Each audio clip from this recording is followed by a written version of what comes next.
हाँ तो बच्चों, आज हम ये बताएंगे आपको कि शक्ति साध्य है या साधन, और साथ ही बताएंगे कि शक्ति के मूल्यांकन में कुछ भूलें नहीं करनी चाहिए।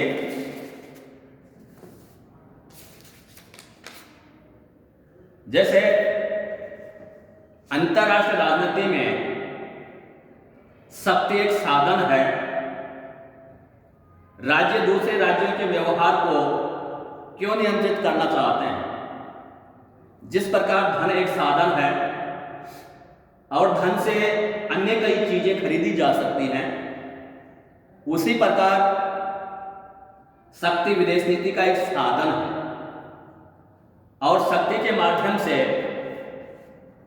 विदेश नीति के लक्ष्यों को प्राप्त किया जा सकता है। शक्ति के माध्यम से एक राष्ट्र को प्रतिष्ठा, भूमि, कच्चा माल, सुरक्षा और मित्र प्राप्त हो सकते हैं। सन 1962 में चीन ने भारत पर आक्रमण करके यथाशीघ्र युद्ध बंद कर दिया। 79 में चीन ने वियतनाम पर आक्रमण करके भी थोड़े ही दिनों में युद्ध बंद कर दिया। ऐसा लगता है कि चीन का उद्देश्य अपनी शक्ति का प्रदर्शन करना मात्र था। इससे जहां उसे प्रतिष्ठा प्राप्त करने की अभिलाषा थी, वहीं थोड़ा बहुत प्रादेशिक लाभ भी मिला। दोनों ही मामलों में चीन ने शक्ति को विदेश नीति के एक साधन के रूप में काम में लिया। दूसरा है शक्ति साध्य। अंतरराष्ट्रीय राजनीति में कभी कभी शक्ति और राष्ट्र शक्ति को साध्य मानने की भूल कर बैठते हैं। राजनीतिज्ञों की अधिकतम शक्ति संचय की महत्वाकांक्षा और छोटे छोटे महत्वहीन मुद्दों पर बल प्रयोग करने की धमकी शक्ति को साध्य में परिवर्तित कर देती है। हिटलर और बेनेटो मुसोलिनी के लिए शक्ति साधन ना होकर साध्य थी।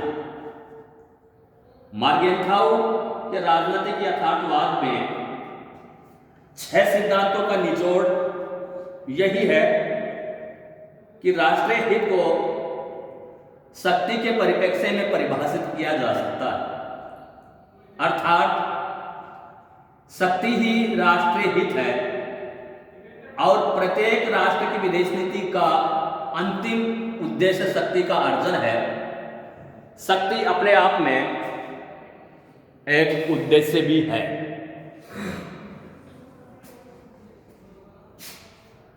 वस्तुतः शक्ति साध्य भी है और साधन भी। जहां शक्ति अपने आप में एक उद्देश्य है, वहां वह दूसरे उद्देश्य की पूर्ति का साधन भी हो सकती है। अंतरराष्ट्रीय राजनीति में शक्ति साधन इसलिए है कि इससे राष्ट्रहित की पूर्ति होती है, और साध्य इसलिए है कि शक्ति का आधिपत्य बना रहना राष्ट्रहित की सुगम सिद्धि के लिए आवश्यक है। अमेरिका और चीन शक्तिशाली माने जाते हैं, अतः कई बार छोटे छोटे राज्य उनकी संचित शक्ति के भय मात्र से उनकी बात मान लेते हैं। अतः अपने राष्ट्रीय हितों की प्राप्ति के लिए संचित शक्ति अमेरिका और चाइना के लिए साध्य बन जाती है। शक्ति के इस आधिपत्य के कारण ही अमेरिका और चीन के लिए वांछित लक्ष्यों की सिद्धि सुगम हो जाती है। सोवियत संघ द्वारा अफगानिस्तान में हस्तक्षेप, संयुक्त राज्य अमेरिका का ग्रेनेडा पर आक्रमण, भारत का बांग्लादेश की स्वतंत्रता के लिए प्रयत्न, खाड़ी युद्ध में अमेरिकी हस्तक्षेप आदि शक्ति को एक साधन के रूप में प्रयुक्त करने के तरीके हैं ताकि वांछित राष्ट्रीय हितों की पूर्ति की जा सके। अब शक्ति मूल्यांकन में की कुछ विशेष भूलें के बारे में बताएं आपको। प्रोफेसर मार्गेंथाउ ने शक्ति के मूल्यांकन के संदर्भ में 3 विशेष भूलों की ओर संकेत किया। पहली भूल यह है कि जब एक राष्ट्र निरंकुश शक्ति बल बैठता है और दूसरी शक्तियों के सापेक्ष महत्व की अवहेलना करता। दूसरी भूल यह है कि जब कोई राष्ट्र अतीत काल में निश्चित रूप से महत्वपूर्ण भूमिका का निर्वाह करने वाले अपनी किसी एक शक्ति तत्व को ही स्थायी मान बैठता है और उस गति में परिवर्तन की उपेक्षा करता है जो अधिकांश शक्ति तत्वों को शामिल करता है। तीसरी भूल जब होती है जब कोई राष्ट्र अपने किसी एक ही शक्ति तत्व को निर्णयात्मक महत्व देता है और अन्य शक्ति तत्वों की परवाह नहीं करता। दूसरे शब्दों में, पहली भूल एक राष्ट्र की शक्तियों को अन्य राष्ट्रों की शक्तियों के साथ सामंजस्य स्थापित न करने में नहीं थे। दूसरी भूल एक समय की वास्तविक शक्ति का भविष्य की संभाव्य शक्ति से सामंजस्य स्थापित न करने में है। और तीसरी भूल एक ही राष्ट्र के एक शक्ति तत्व का उसी राष्ट्र के रूप में अन्य शक्ति तत्वों के साथ सामंजस्य स्थापित न करने में। जहां तक शक्ति की अवधारणा की आलोचना का सवाल है तो यहां बर्ट्रैंड रसल वह पहला चिंतक है जिसने राजनीति में शक्ति की भूमिका की कड़े से कड़े शब्दों में निंदा की है। उसके अनुसार राज्य में चाहे वह पूंजीवादी हो अथवा साम्यवादी, राजनीतिक शक्ति का केंद्रीयकरण मनुष्य के व्यक्तित्व के विकास के लिए आर्थिक शक्ति के केंद्रीकरण से कहीं अधिक घातक था।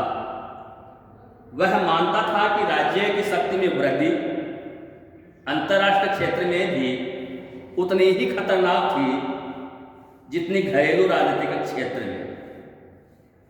शक्ति के असीम अधिकार के प्रयोग के कारण ही वह साम्यवाद के विरुद्ध था। साम्यवाद को वह एक ऐसा नौकरशाही कुलीन तंत्र मानता था जिसके हाथ में समस्त शक्ति केंद्रित थी और जिसने एक ऐसी व्यवस्था का निर्माण किया था जो पूंजीवाद के समान ही निर्मम और क्रूर थी। तो बच्चों, ये शक्ति की अवधारणा के बारे में अपनी जो 3 ऑनलाइन जो क्लास हुई है उसमें शक्ति के बारे में बताया है।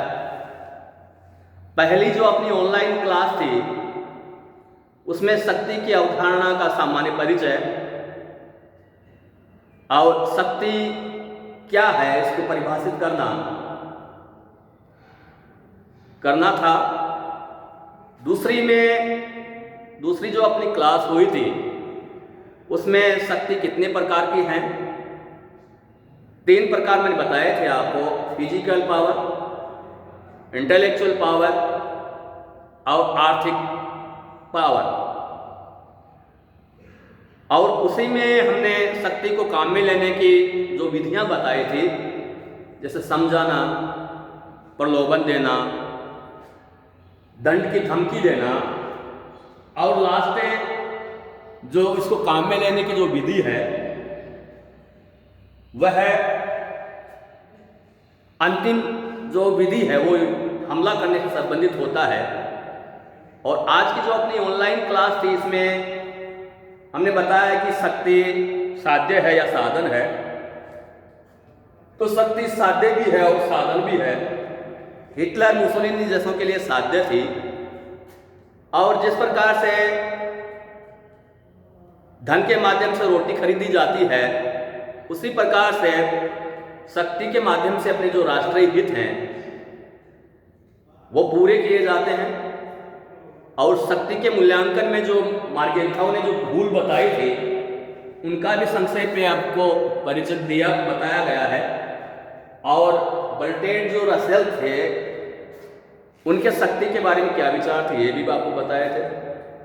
तो आज इतना ही। कल जो अपनी ऑनलाइन क्लास होगी उसमें किसी और टॉपिक के साथ आपके सामने आए। धन्यवाद।